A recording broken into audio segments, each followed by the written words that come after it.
All right. Where is the script? Well, you don't need to worry about it. That's just for Tracy and I. Only they. Okay, good. We are Good, 'cause we I are want to- broadcasting now, so or will be in a few seconds, but it's switched over. So, All right. Mike, All confirm right. when we appear on the stream, Yes. so then we can Your get started. appearance. Your All right, very good. Oh, did I fix it so that we don't echo?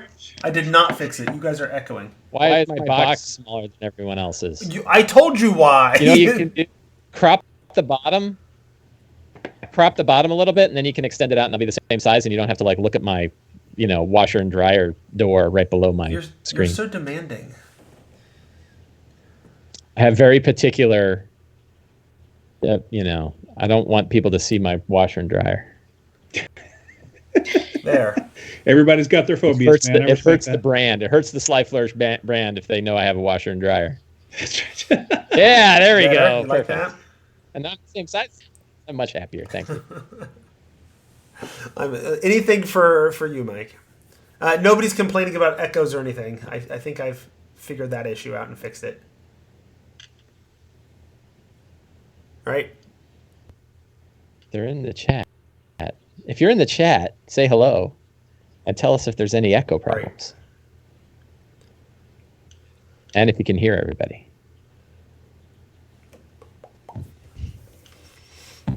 And if you're having any trouble copying my QR codes. It goes up to YouTube later. People could find that. Look at it, it's all blurry. I love it. What do I care? I'm not. You can trace back to them. Well, so what? Right? I got a free copy. I didn't use it. Who cares? What do you mean? Oh, you didn't use the code.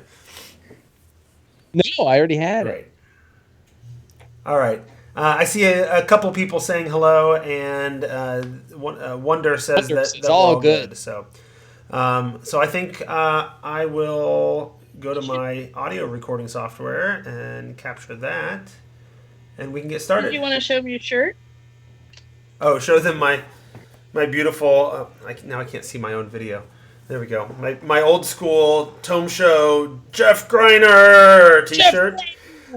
That always makes me think of Thaddeus, who I miss dearly.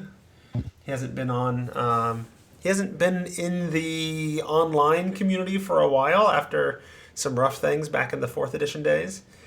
But I did catch up with him briefly on actually at Gen Con, I think the last time I went, and then on Twitter just a few months ago. So it sounds like he's doing well. So good old Thad. Good.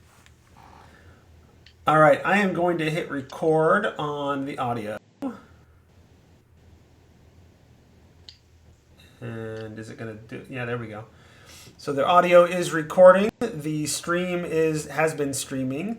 Everybody's getting to see how the sausage is made as we do all this stuff before we actually do anything. All right, are we ready to go? Ready. I've got everything. Yes, sir. Yep. Let me get one last cough in here before we start. There we go. I don't know if you know about this, Jeff, having done podcasting for 10 years, but there is a mute button. No, it's been much more than 10 years. When did you learn that? How many crackers have you eaten before you learned that? It took me about 8 years of eating crackers. Eight crackers, pudding. But that's what Sam's for. Sam's there to edit out my crackers. Right? That's why he's paid the big bucks. Oh, boy. Fantastic. All right. Let's go ahead and do this thing. Oh, Mike. Never mind. Let's not quite do this thing yet. What did I do? What's the matter? I don't know if it's because I... Did Mike do a thing? I don't know if it's because I cropped. Oh, no. So that has to do with... so there's no fix for that. It's upgrading and downgrading resolution. It has to do with the NDI feed. But there is a fix for it, and I fixed it for everybody else. I fixed it for you too, but it's still doing it. There is a fix for it, but here we are. Oh, that's right. There's a fix in OBS. Yes. But there isn't a fix in But it was doing it again Studio, which is just on yours, and I think maybe because I cropped. I thought it was doing it on somebody else's too. Oh, I didn't notice on anybody else. But all right. It's definitely doing it for me. Yeah. But at least I think it's still staying within the window. It's just it's doing it, adjusting it Yes, because of the correct. barriers that I cropped out. So everybody else should be okay. Mike had to be tricky and not be like, don't show them all my other stuff in the room. I don't want it. Not my washer and dryer. It's embarrassing. It's embarrassing that you have a washer and dryer. Yes. Let's not admit Yeah. that you do laundry. No, I don't. Yeah, I don't want that out there. All right, can we start now? I hope everybody's entertained by the craziness here, because we've been going for 2.5 minutes Banter. for Sam to have to edit out it before we even start. So, Sorry, man. and whoever's watching on YouTube has like 5 minutes of us just doing all this before we get anywhere. All right, let's get going. That's what editing. Well, if I edited before it went out on YouTube, but I don't. All right. This episode of the Tome Show is... Respect. I'm trying to start. All right, one more time. This episode of the Tome Show is brought to you by listeners like you. Thanks for using the Tome's Amazon and DM's Guild affiliate links, and for becoming patrons at patreon.com/The Tome Show. Welcome to the Tome, a D&D news, reviews, and interviews show, and I'm your Tome host, Jeff Greiner. And I'm Tracy Hurley, and in this episode, number 334, we're going to gather up our minions, or sidekicks, and go back to Fandalin as we review the Essentials Kit. And joining us for this episode are a couple of Tome Show regulars. First, you know him from behind the DM screen. It's the man who makes Sly flourish sly. It's Mike Shea. Hello. You made a funny face when I said that you make Sly flourish sly. Sly. I had to think about that for a minute. You're not the only one. I'm very clever with my wordplay. Just accept it. Was that in the script? It is.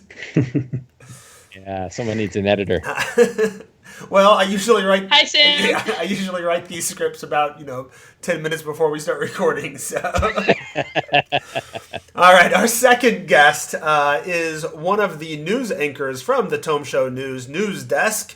He's been a regular on the show for years, though. Welcome back, Lewis Britton. Thank you so much for letting me be here with you. Yeah, and if people aren't catching in on this, we are once again streaming the recording live. If you wanted to see what this is all about and see how the sausage is made in a live recording of the show, then we do that on twitch.tv/Tome Show. And we usually tweet out about it right before we start going on and recording. And then it shows up on YouTube later, and then, of course, it gets edited down and made to sound pretty by Sam, our illustrious and highly talented editor, who always makes us seem really intelligent and well-prepared. Does that sound fair? Sure. Definitely fair. Absolutely. And if you haven't caught it, in this episode, we're going to be covering the Essentials Kit, which came out as a Target exclusive back in the summer of 2019 and became widely available in September. It contains a rulebook, adventure, dice, map, character sheets, cards, and a DM screen. And it's also very attractive to young children.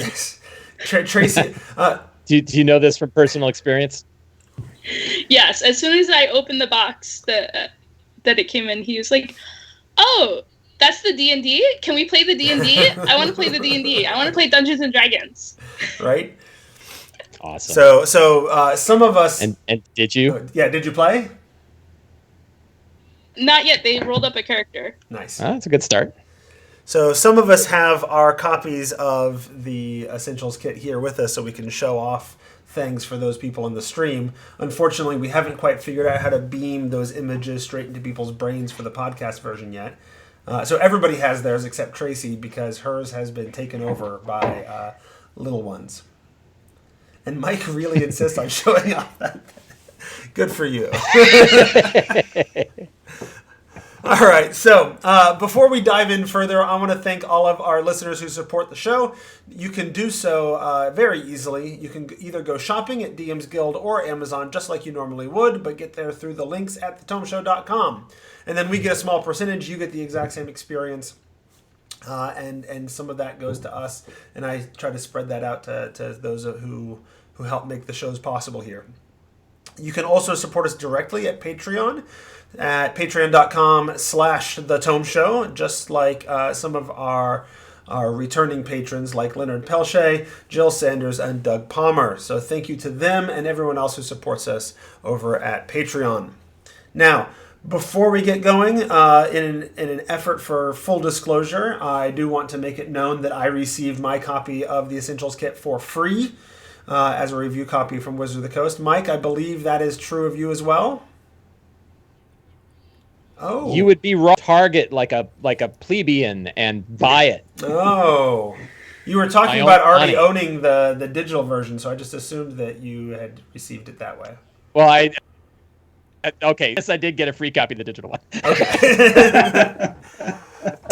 And I suspect Tracy... But the box I had to go... I suspect Tracy also has a free copy of the digital one from D&D Beyond.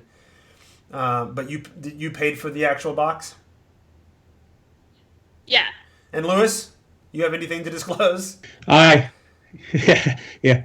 drove to Target on day one and bought the box like a filthy commoner. Exactly. So I'm the only people filthy commoner. Huh? I'm the elitist. Does that mean we're all the sidekicks? Corporate shill. Yes. You're all the sidekicks, and I'm the corporate shill. All of these things are accurate. I will accept them all. Okay, so we've gotten that out of the way. Some of us got free digital copies, but I'm the only one who got a free actual box that is here on our panel tonight. So first of all, the Essentials Kit came out recently, but I'm curious what we see its purpose as. What's the point of the Essentials Kit in a world where the starter set exists? That's a fascinating question that I pondered myself when I first heard about it coming out. I wondered if they thought they wanted to make another gateway for even newer people to D&D than the people who would have been new to it when 5e came out back in 14. I assume that's probably the fruit of just the huge of popularity it's had with so many more people getting into D&D. I don't think they even imagined how big this was going to get, and so I think they're trying to ride that wave. Yeah, so I have a little bit. So Chris Perkins talked about this on a panel he did. I can't remember what convention. And he said that the intent of the starter, and I have a feeling that they might be sort of changing the history a little bit, but that the way they saw it, the starter set was for brand new DMs, and the Essentials Kit was for experienced DMs with brand new players. I don't know if that's actually how it was intended originally, or if that's just how it played out. So yeah. Yeah, and that's how it feels to me as well. The starter set. I have to always make sure I got it right. The starter one is a set. The Essentials one is a kit, right? Yes. Right. Okay. Totally different. Completely, right? So yeah, the starter set feels like it holds the hand of the DM a little bit more. The adventure is less. It's a little more linear, and so I feel like that's an accurate portrayal of what they were maybe going for. That the Essentials Kit doesn't seem to go through the effort of holding the DM's hand as much, but it gives an easier on-ramp for the players. The Essentials Kit also assumes character creation, whereas the starter set starts with pre-gens, which is a significant difference. And I think an important difference for new players as well. I've introduced many a new player to the game through the middle school gaming club that I ran for years, and no matter how many times I tried to convince them, like, wouldn't it be fun to just get to the game real fast? Here's a bunch of pre-gens. they never wanted to play pre-gens. Every middle school kid I ever worked with wanted to just dive in and make a character. They didn't want to dive in and play the game. So character creation was very important for them as new players. And in fairness, that's part of the fun of the game as well. Yeah, and it's a good differentiator between this and the starter set. I mean, that, you know, if you're trying to sell one over the other, if you're trying to decide which one to buy, whether you want to make a character or start with a pre-gen is a really good way to differentiate the two. Yeah, that's a good fork in the road. Yeah. And go ahead. I think one interesting thing that I kind of noodled pretty closely is that they actually work really well together. That when you combine the starter set and the essentials kit, they're both set in Phandalin, but they have totally different quest lines going on that you could run simultaneously. You could have the job board from the essentials kit with all of the stuff going on there, and you could have all of the main quest line from Lost Mine of Phandelver going on at the same time. And if you look at the monsters, I think this was by design as well. If you look at the monster spread between the two books, they don't overlap very much. That there's, you know, the two books combined have a lot of different variety of monsters, and you don't see a lot of monsters that I was surprised weren't in the essentials kit. And the reason why is because they are in the starter set. Things like bandits and goblins and some of the very basic monsters are not in the essentials kit, which I thought was pretty interesting. So Phandalin has a lot of problems right now because all these variety of different monsters are all hitting at the same time. It seems to be attracting the town, yes. Not the adventure, but the town's got issues. I was like, what? It's like the most popular adventure. Well, maybe they're setting it up to be like Arkham in the Cthulhu world. The weirdness just hovers around it. We don't know why. Well, it almost it brings up an interesting point. Like, because the starter set and the essentials kit opening adventures both take place in the same town, it kind of feels like that region of an MMO that is intended to be for new players. It's where the tutorial takes place. So this is the part of the realms that is the new player part of the realms. And then once you're done adventuring here and you kill enough rats to level up, you can then go out and explore the rest of the world. Yeah, which is interesting because most of the hardbacks all have a new starting world too. So it's interesting. Most of them are starting at level 1, right? Yeah, they all start at level 1. They all have like a little starting location with a bunch of little quests to go on to get to 5th level. Yeah, absolutely. Good. So, Tracy? One of the things I did notice about it too, thinking about why it is, and I haven't had a chance to go back and look at the art from the original starter kit, but I remember when I got it, the gender ratios and other stuff weren't necessarily where the new edition thought it was going. And then in this one, they had a lot, particularly in the art and stuff, and you see it a lot in the sidekicks, right? Mm-hmm. Yeah. So it's a good way of where the game has grown over the past 5 years. Yeah, I was going to say, it seems like that's something they've paid a lot more attention to. And, you know, I think, now, did you feel the same way about the player's handbook, for example? Or do you think that was pretty balanced? I think the player's handbook was pretty well balanced, particularly for the time period. I just remembered, I think I actually did an analysis of the character mentions in the starter kit. Right. Yeah. And it's a bunch of white dudes. I think, I can't remember for sure. Definitely a bunch of men. It's hard. It was hard at the time to know what coloration people had because we didn't know enough about the world yet. Right.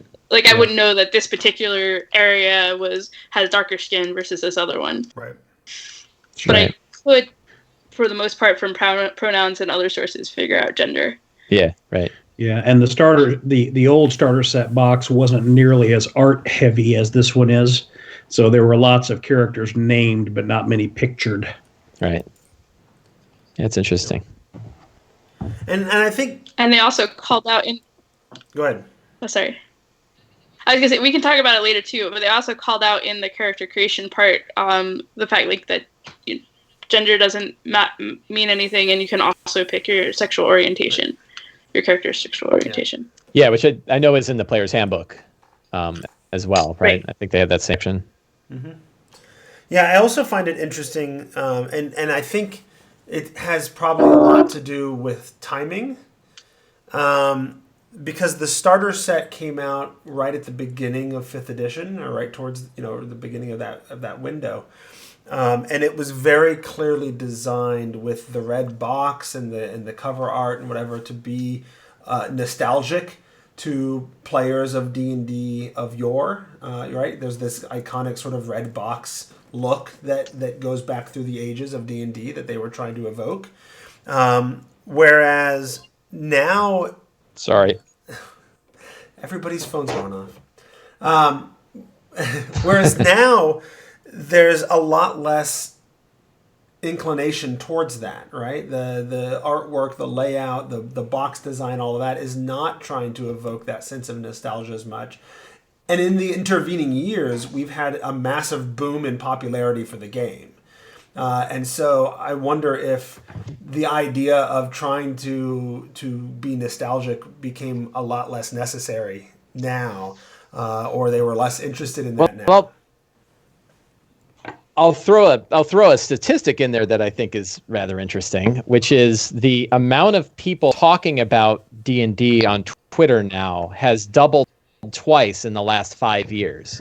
And the way that that Wizards of the Coast discusses their sales of the Player's Handbook suggests that more people have bought the Player's Handbook for 5th than any of the other versions.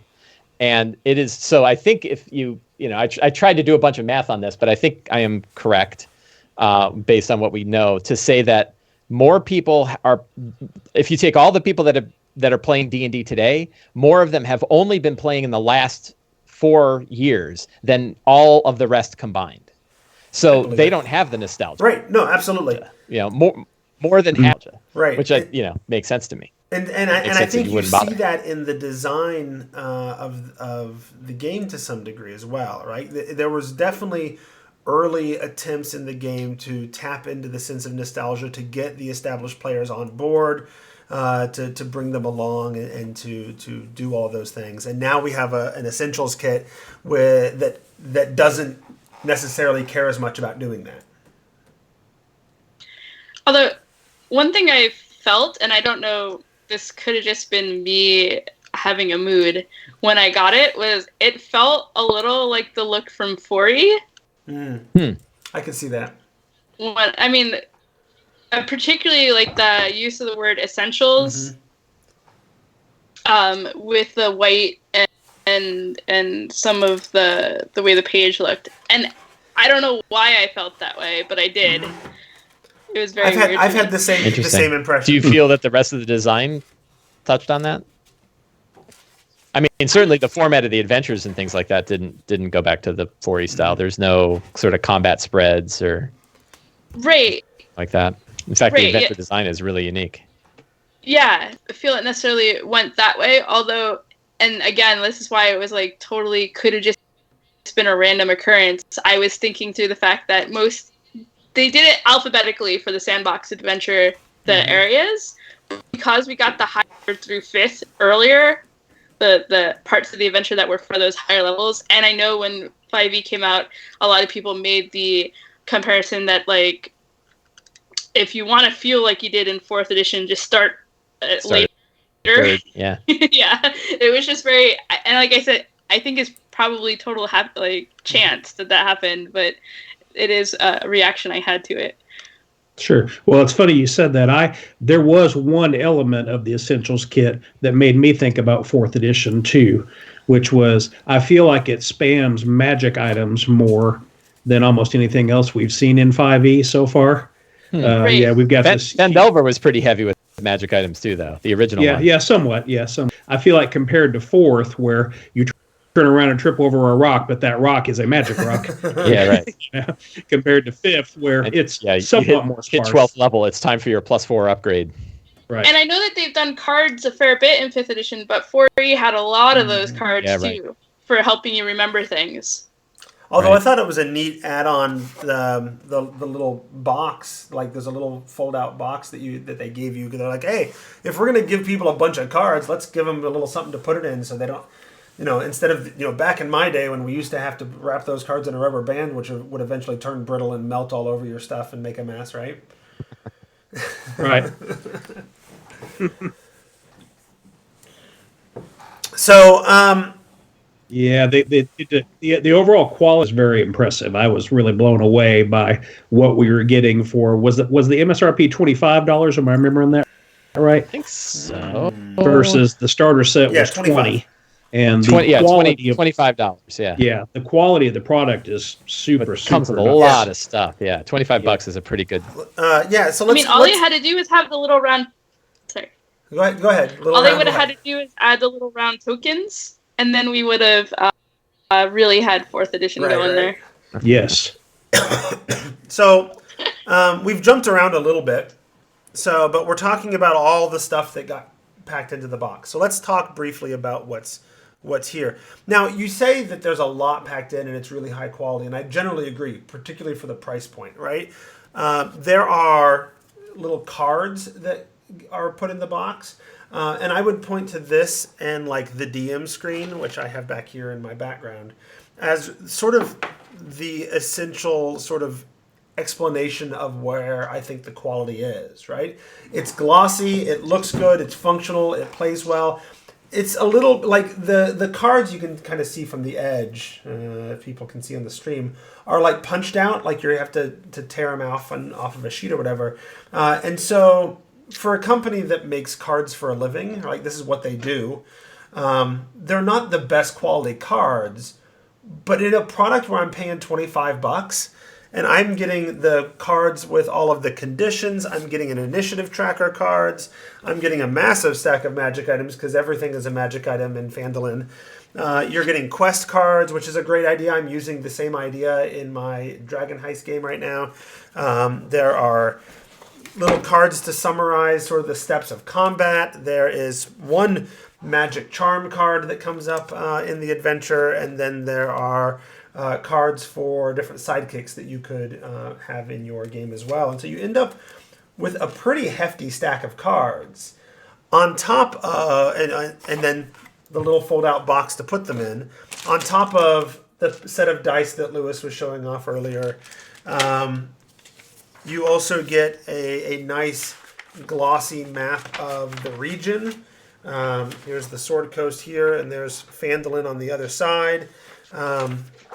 There's, high quality blank character sheets. There is the adventure. There is the Essentials Kit rulebook. And then there is the DM screen that I checked because it felt smaller to me than the official DM screen. It's the exact same height and shorter in length by a couple of inches. But I think it has pretty much all the same information in there on the inside. And so it's cardstock. It's not, the cardboard style board game thickness DM screen that you get if you just buy the DM screen, right?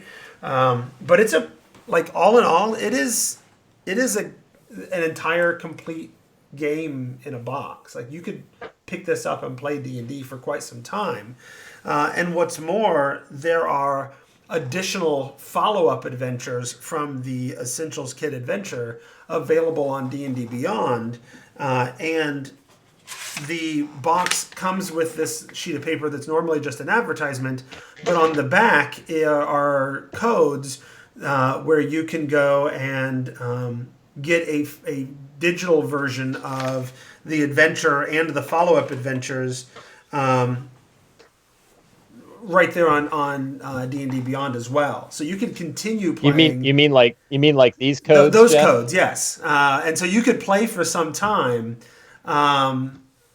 beyond even just what's in the box with those additional adventures and what have you. Yeah, they take it to like 14th level, don't they? I did not look at the follow-up adventures in much detail because we're just reviewing the box tonight. But yeah, they go on. I mean, it's kind of interesting. Like $25, I think you get basically the equivalent of one of the hardback adventures as far as level range. Plus the rules that you need to run it and maps, and I mean and all the rules. You've got everything you need for $25 to run your first campaign of D&D. pretty much start to finish, and that's really a really fantastic value. So I'm impressed with, as much, like I said, the quality of the stuff isn't as good as some of the stuff that they could have done, but for $25 and all of those cards and and all that, like, it's really a really useful set. Yeah, it's a great kit. Yeah. Can you speak a little bit more to the content, not like spoiler wise, but the content of the extra stuff that's on D&D Beyond? I'm probably the only one in our conversation who isn't a D&D Beyond user, so I don't have it. I can talk to it a little bit. Please do if that. you want. That'd be great, Jeff. Because all I've looked at is that they're there. Three, right. So there's 3 separate adventures that were designed by Sean Merwin, James Intercasso, and Will Doyle. And they were, I believe, commissioned by Wizards of the Coast, but for D&D Beyond specifically. So there was some kind of arrangement that worked out between D&D Beyond and Wizards of the Coast to make these. And they are in the same style and format. I think so. I haven't run them, and I haven't dug in detail into how they play out. But I think they still have that same sort of quest-driven narrative. Here are a couple things to do, and here's where you can go. So they don't they hang on to the same style that Dragon of Icespire Peak holds on to, and they have full art and maps and everything else. So yeah, so they're really nice. And yeah, when you plug in the code from the Essentials kit, you get access to all 3 of them, which take you up to 13th level, and they include sidekicks that go up to that level as well. Nice. Alpha Stream wants to know if the Essentials kit has rats in the cellar. No, the problem is you don't want to give people too much excitement too early. Like you need to hold back some of the real drive that makes D&D in order to bring them back later. So yeah, I don't. They do have oozes in a cellar though. They do actually. They have were-rats in a cave. It's pretty close. I think what they really needed was flumps. That's what I thought too. Really? I don't think so. I think that's pretty iconic D&D. That's Come awesome. On, Right on. So let's dive in a little bit more specifically with the adventure, because that's the other area where we had kind of started to talk about things already. And I think one of the other key things that makes this different than the starter set, the starter set,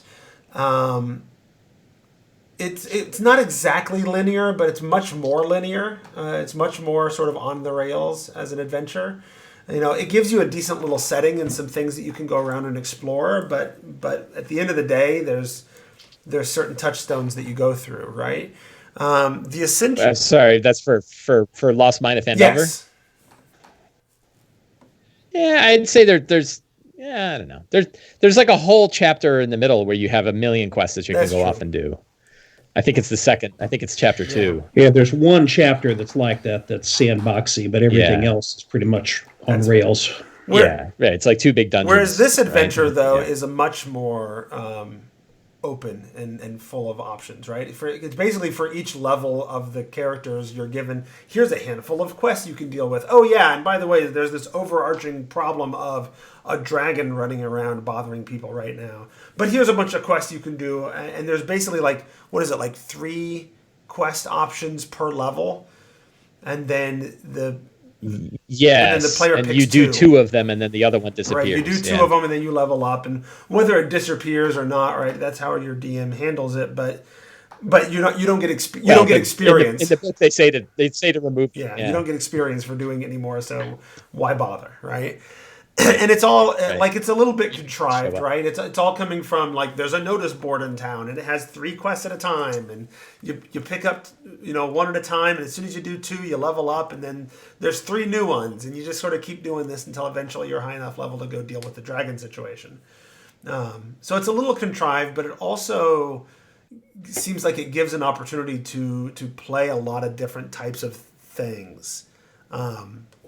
Is that fair?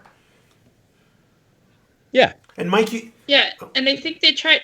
Go ahead, Tracy. I was gonna say I think they tried to make a mix of locations that are more dungeony, and then other ones that might be more of a role play experience too. Yeah, I mean, I think that the pillars and the locations are pretty separate. So there's a whole big dungeon area where you can go negotiate with were-rats, and that can easily be a role-play encounter. Same with the gnomes. The Gnomon Guard is a pretty big spawning place, but almost everything you're going to do there is talk to people. Yeah. Yeah, and I would say though, like when I first the book, the way it struck me was much more like very, very, very old school D&D, where there's just kind of a bunch of isolated stuff going on, and here's tonight's thing that we're doing, and the next week here's this completely other thing that we're doing. But as I read it more carefully, I started to recognize some plot threads that are running through it, and I landed on that there are basically 3 plot lines running through, not through every single piece of the story. Each piece touches on at least one of the plot lines. And I thought that was actually kind of clever and nuanced, and I think an experienced DM could kind of draw that out and do some good stuff with that. What were the 3? So here's the way it struck me. So, and again, I'm not the best dungeon master in the conversation as far as I know, but I've been around since the 80s, so I've got that going for me. I'm at least old, if not good. But principal idea I thought was really cool, which is a white dragon has moved into the area and has upset the ecosystem of the area. And everything kind of chains off of that, because the place where he goes displaces a bunch of orcs and a manticore, and then those orcs have to go someplace else, and when they do that, they displace some other people like the orcs, and they just all start. It's a really neat avalanche of causality in that way, and so even, I thought that was. Oh, go ahead, sir. All right, it even disrupts cheese making. Yep, Right. Screws up the cheese business. Yeah. That's right, and that's like butter. Apocalyptic right there. Butter, yeah, the butter business. Well, butter, that's right. And So the 3 plot lines I saw is the main cryo vein kind of overarching umbrella plot, where some reason you're going to some places to warn people or to look for items that are going to help you and things like that. And then there's the displaced orcs who are from where he is now nested, that are running around doing stuff, and they are loosely connected. The story doesn't do much with the beginning, but with the other group of orcs who are the Talos worshippers. Yeah, the half orc druids. Yeah. Yes. Yeah. And so them and their minions are interacting with those other orcs. At least it says at the beginning of the story, although the individual chapters don't necessarily give that to you. So there's kind of the Talos storyline, the displaced orc storyline, and then the overarching Cryovane White Dragons on. Yeah. Yeah, and it's a really interesting sort of, like, a lot of times, it's an interesting way of thinking about adventure design, I guess, is that there's really one thing that happens, and then that leads to all of these repercussions that leads to the rest of the quests and the rest of the adventures in a way that we oftentimes don't think about. You know, when we're designing D&D adventures, or we're running D&D adventures. And I don't know that I want to do that all the time, because, like, there's other crazy things going on, and I don't want to just deal with this one dragon showed up and it messed up the ecosystem all the time. But it's an interesting change of pace to go and have that conversation and deal with all of that at some point. So I appreciate those efforts.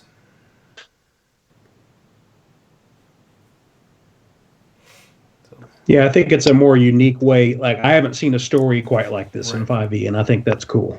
Mm-hmm.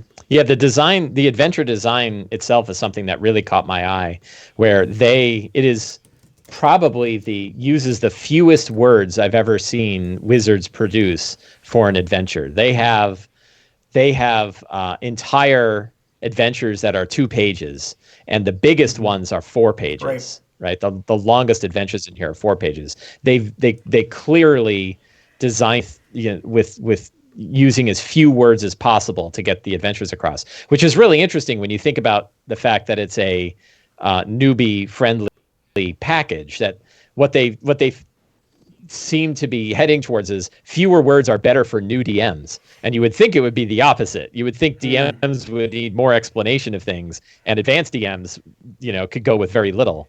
I think it's interesting that they went the other direction. It makes me wonder whether or not they're overwriting adventures outside of these. I think no, you I could think say to they that, are. Mike. I think go ahead, Jeff. As I say, I think you could say they are. And there's a segment of the people that want that, right? But certainly I think there are areas where they could give less and it would work out okay. Mm-hmm. Yeah, and I mean, we've got in our universe, we have things going on like some of your ideas with fantastic locations and things like that. Of here's a thing, here's what it is, throw your players in it and go, kind of a thing. And then also, I play a lot of Savage Worlds. And Savage Worlds has this whole thing in their ecosphere of, they call them one sheets, where it's just two sides of one sheet of paper, and that's a whole session's worth of stuff. It's just well-developed plot seeds, but just still seeds. Shadow of the Demon Lord does really short. Yeah, I was going to say Robert Schwab has started doing that too. He's done these now 2-page adventures that he sells. So good. Now, Mike, I wanted to ask you to talk a little bit about how the adventure runs. Sure. Because I think of the four of us who've done a fairly deep read of the book, you're the one who's actually run through the adventure. With good friend of the show, Enrique Bertrand, the newbie DM. I think the two of you went through and ran it. Right. And later on, we'll talk about the sidekick and the one-on-one play as well, because I know that's another thing that you tested out with him. So... Go ahead. Tell us about how the adventure runs. Yeah, and I had an opportunity to run it for larger groups too. So I've run the first few quests now a couple of times, and so I think the first thing, which if I'm going to offer one piece of advice when running this, because I think it's a nearly perfect D&D product, except for me for one big thing, which it is really mean to characters. And if you look at the first 3 quests, this is going to be full of spoilers, by the way. If you look at the first 3 quests, all of them put the characters up against really powerful foes for first level. And first level characters, more than any other level in the game, are super, super delicate. Squishy. Yeah, they're very squishy. And in one of them, probably the more popular of the 3 quests, you go up against an ochre jelly. And ochre jellies do 12 points of damage a hit, which is pretty much all of the hit points any first level character is going to have in one shot. Ochre jellies also, when you hit them with a slashing weapon, divide into 2, and now they're each doing 12 points of damage. And Enrique is playing a character named Barundar, and Barundar is a axe wielder, right? And he's the only character. He's the only melee character. And all he has is a slashing weapon. So he's totally hosed, right? Like, it's not like, I don't, maybe there'd be some convoluted way. So, I changed it on the fly and I got rid of the split and I lowered its damage. And then it was a lot more like a gray ooze. So, and, again, I'm just replacing ochre jelly with gray oozes because basically the same monster, only one is far more characters, the other one isn't. One of the other encounters, Manticore, and the encounter, and in which case it kind of doesn't matter. But if the Manticore is at full power, it's going to just destroy. A way to deal with that is have it wounded by the dragon. Reduce its hit points to half. Have it. Maybe it already used all of its tail spikes, and it's really just there to get healing potions from the lady so that it can heal up. And that steers it much more towards a role-play encounter instead of combat. But if it did turn into combat, a half-health Manticore with no tail spikes is more doable by a group than a full-power Manticore that's just going to fly around and kill them, Right. Mike, can I ask you a question about that right there? Yeah. So did you run the ones you ran, did you do the whole... all 3 of these question board players, you pick what you want to do thing? Yeah. Because I was wondering about that, because that 3rd level one, that's a sucker bet right there. Because it says in the book it's supposed to be 3rd level. No, and that's a Manticore. I can't remember, but right. It's and available. Manticore is like a challenge level 3 thing, or challenge rating thing. 3. Well, and the ochre jellies are pretty hard too. Yeah, I think. The 3rd one is against the Mimic. right? And it can be a really cool adventure because I really wanted to run it like The Thing, that you don't know exactly what is in this gnomish thing that's killing gnomes.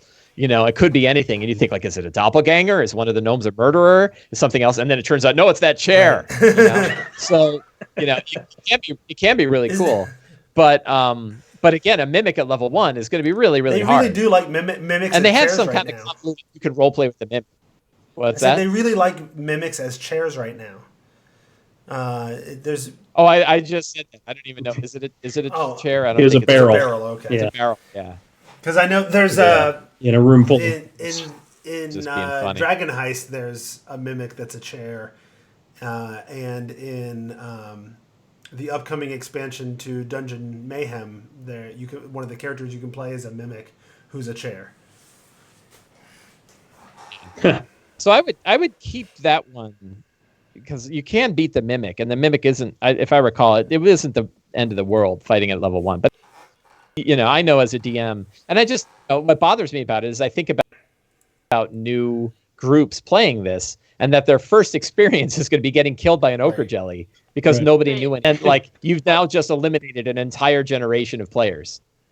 Right. I also noticed that a little bit with I forget which one it is, but you're basically in a dungeon area, and there's a bunch of stuff in the text about if they have a pole. The 10-foot pole thing, this can do this. Mm-hmm. And I'm not saying it's bad. I just thought of it in terms of somebody who is new to D&D who maybe didn't know that trope might have a harder time with that section. Yeah, I think it's I can't remember. There's lapsing, there's a section. It's in Nomengard. Is that Nomengard? They offer you a collapsible pole thing. Oh, right.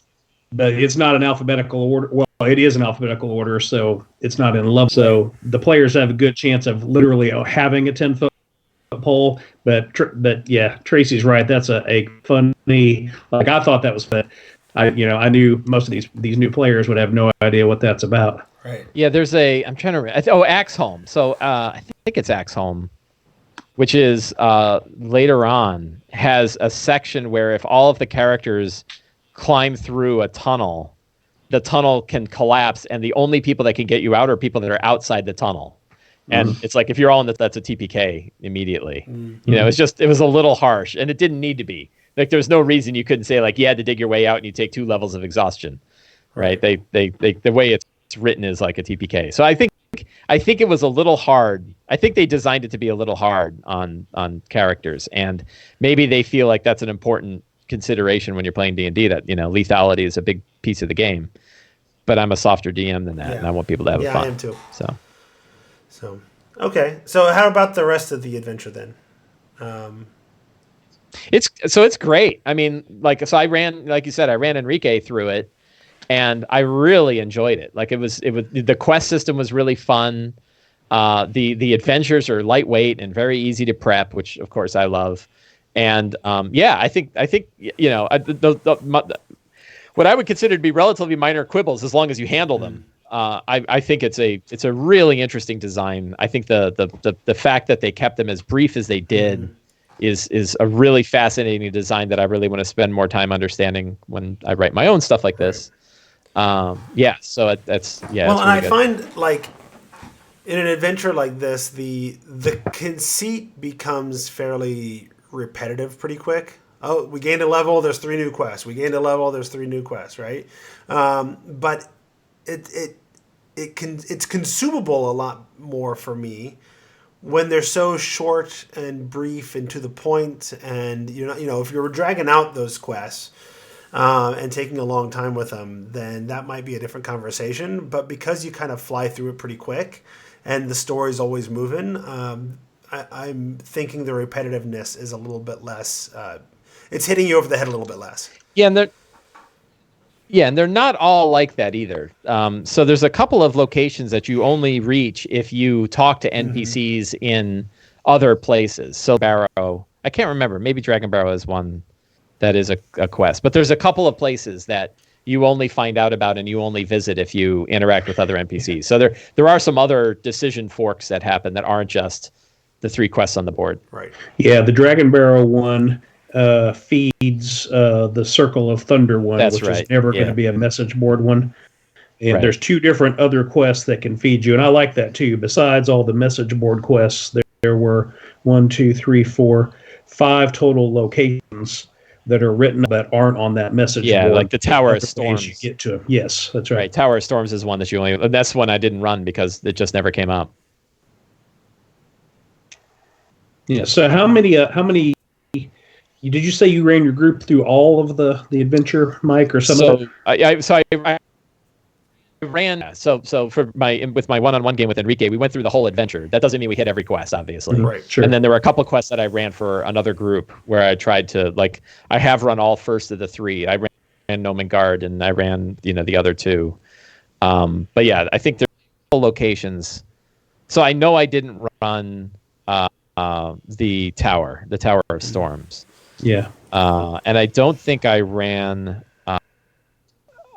which one here? I guess it was Axholm. I don't think I ran Axholm, but I've run everything else in here. I was wondering approximately how many sessions we think are in this box. I did it in 9, and it was 9 sessions that were about an hour to an hour and a half each. Oh. So Wow. they were short. Now that was one-on-one, and when you're running them one-on-one, you can get through a lot more. I discovered. Sure. But yeah, so if I had to guess with a group, I would say you could probably get through a couple it's probably about 2 hours a quest. Okay. So, whatever the math is for that, up to 6. Yeah, I was wondering if it's the rate, because my sessions are typically 12 hours. 4-ish hours or so. Right. So I was wondering if 2 quests per session felt like the right It measure. can, but I think the way I would run it is to let them sort of play out organically. And then, you can then start up in the, and I did that with Enrique. Like, we would end in the middle of a quest just because it was a good point, and then start up at that within that same quest in the next session. So I would probably guess 12-ish hours. Okay.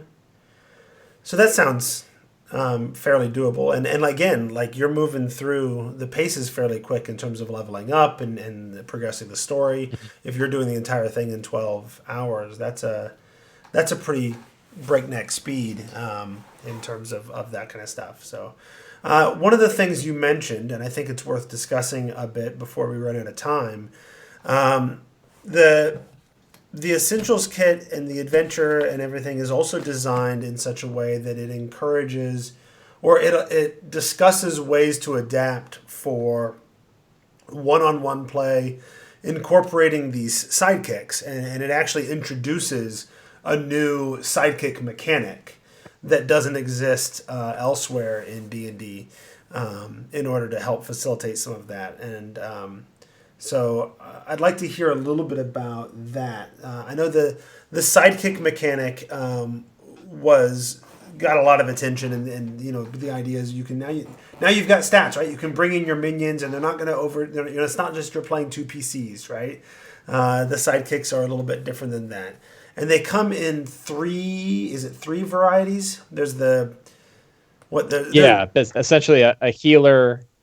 There's a healer, so 4. There's 2 different kinds of mages, or 2 different kinds of spellcasters. Right. So there's a healer and a wizard style. Right. There's the caster. Is it?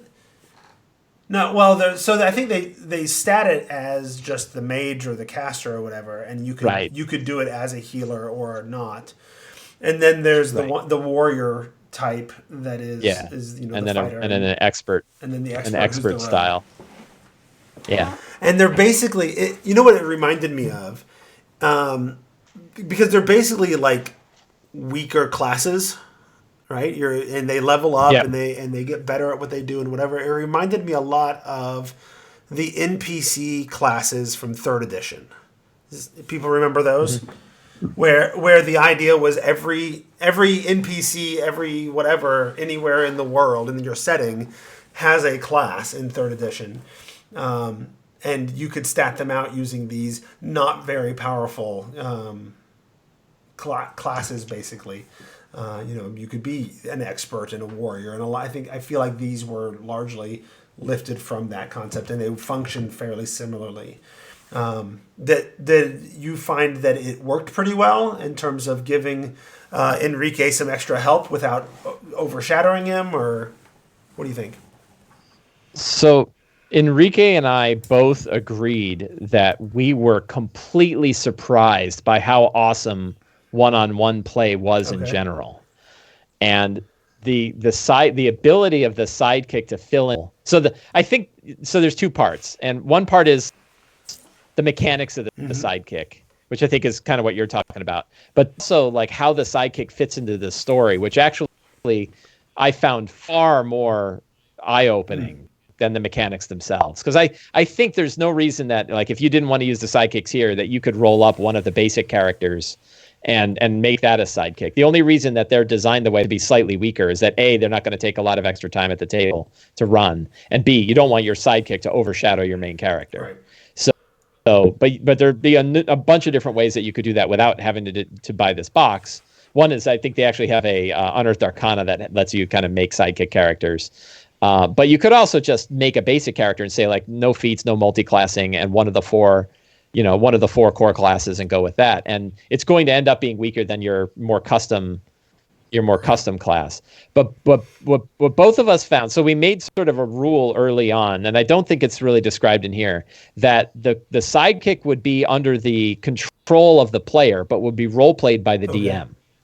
And that was a huge deal in our game, and it ended up being what I think was the most fun part of that game, was the interaction between Barandar and Bing. Bing was his sidekick, his healer sidekick, a halfling, kind of tricky, right? Okay. And Barandar is the big burly dwarven fighter. And the interaction between those two characters was just delightful for both Enrique and I. We really so much enjoyed that interaction. It was just hysterical to watch them grow. And I think that that sort of, buddy system of role playing is something you don't get in a group where you have 5, because there's so many characters, and the interaction of those characters are going to overshadow the interaction of any other character. Right. But when you can focus on just 2 and their relationship, it's really fascinating. And both Enrique and I were like, we're big old school D&D people. We've been playing forever. He calls himself newbie DM, but he hasn't been a newbie 30 in a long years. time. And both of us are like, is this going to be weird? Right? Like this, but we're both like, well, we want to try it. And so, but we were going in with like, what's this going to be, a lame version of D&D? And what we found is it sacrifices nothing for D&D. It is just as much a fun D&D game to play one-on-one as it would be to play with a group. And it plays differently than it does with a group because of things like, it's much faster. You can get through a lot quicker because you have there's just fewer things going on and fewer interactions overall. You're going to have fewer combatants that you're fighting. So that works really well. And then also you have this just wonderful growth of the relationship between two characters that it's just so much fun to play it that way. Which you can do. I think you can do that story in a group, but you have to rely on the players to do it with each other, and then the DM doesn't get to have the fun of playing that relationship. Right. But it's still a spotlight problem, right? You're still going to still move a spotlight around between the relationships. So yeah, you could have two characters that have a relationship. The games obviously where they do, but that's still one relationship out of 10 potential relationships that could occur between 5 characters. Right. So and you're constantly shifting. It's like the eye of Sauron, right? You're constantly shifting it around to look at these different relationships. Where in this one, it is only focused on these two and their you got to do a buddy comedy. And it was awesome, yeah. And it was like, campfire scenes mattered, right? Like they're sitting around taking a rest and like they'd have this banter back and forth during the rest. It was just great. It was such an awesome time. So yeah, I think that is it's a wonderful feature. I think it is probably the best feature of the Essentials kit is that it brings that style of play. It makes it available. And when you think about how hard it is, 6 people together to play D&D, right? That's hard for everybody. It's the hardest part of D&D is getting a group together regularly, by far. Harder than any other problem in D&D. And this one makes that problem less by saying now all you need is one other person. Mm-hmm. 1 or 2. Like we played it with 3 of us, my wife and 2 friends of ours, and we played a 3-person game, and it was great. So changing the number of players that's required to play and lowering it is a wonderful wonderful way to bring D&D into more people's lives. So I think that's a really, really powerful of this whole box. Nice. Other people's thoughts on the mechanics. Would we say that's the most innovative and new thing this product is bringing to the table out of everything? Yeah, I would say. I would also say, of course, I'm sure people have been doing this for a long time, right? Like, I know that people have been playing D&D one-on-one since D&D has been around. So it's nice that it has that feature. And the other thing it does is it kind of shows you, like, well, how do you scale combat? What are the things you need to worry about? It really put my eye on, like, how do you run combat if you only have one player and one sidekick? And the answer is like two pretty robust. They can help. I mean, it's like real life. When you have a partner in something, you're way better off than if you're by yourself. And it's just it teaches how to scale it. But at the same time, I think what it did is open the door to that style of play. It kind of said, like, this is acceptable. And now I in my mind, I'm like, man, how cool would it be to run all of Tyranny of Dragons with two people, with one DM and one player, and the one player has to face Tiamat? Like, how awesome would that story be, right? What if Curse of Strahd? Like, imagine playing Curse of Strahd and one person is playing Irina, and the whole campaign, and maybe her brother, right, dealing with Strahd. And it's a totally different game at that point, and it can be really cool. So I'd love to see more stuff like that. And but what surprised me is just, like, I thought that would be, second best to playing D&D how it's meant to be played with four to six people. And the answer is it's just as much fun with one person as it is with four. So now that you've done that, I believe it was. Now that you've done that with Enrique, I expect that you're going to pick up a new player and keep doing this as a series, and do Curse of Strahd with one player, and then do Descent into Avernus with one player, and just do that over and over and over again forever, because that could be a great series of streams.